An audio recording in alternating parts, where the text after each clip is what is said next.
অসম চৰকাৰৰ কৰ্মচাৰীসকলৰ বাবে জনাব বিচাৰিছোঁ এটা বৃহৎ সুখবৰ।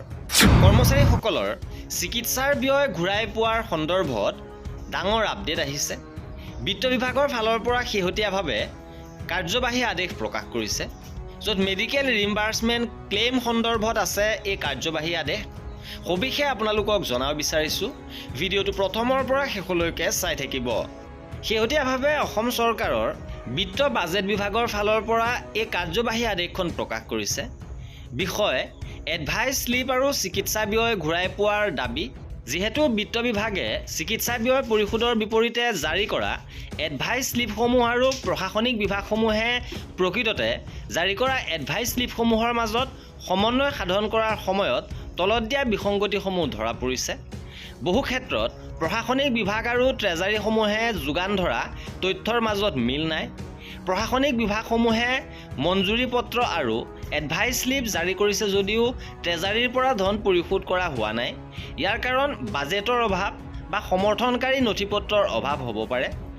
কিছুমান ক্ষেত্ৰত ট্ৰেজাৰীৰ পৰা ধন পৰিশোধ কৰা হৈছে, কিন্তু প্ৰশাসনিক বিভাগৰ পৰা কোনো এডভাইচ স্লিপ ৰেকৰ্ড পোৱা হোৱা নাই।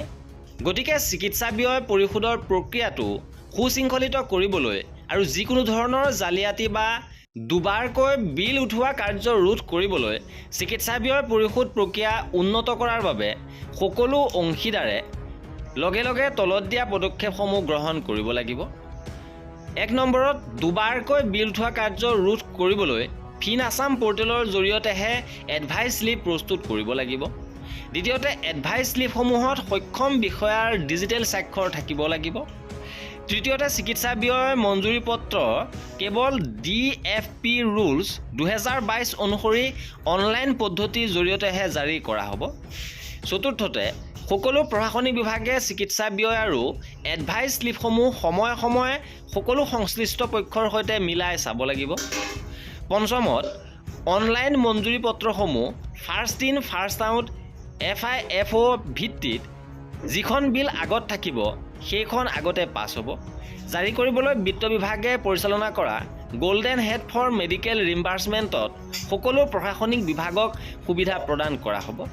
এই নিৰ্দেশত সক্ষম কৰ্তৃপক্ষৰ অনুমোদনৰ প্ৰয়োজন আছে।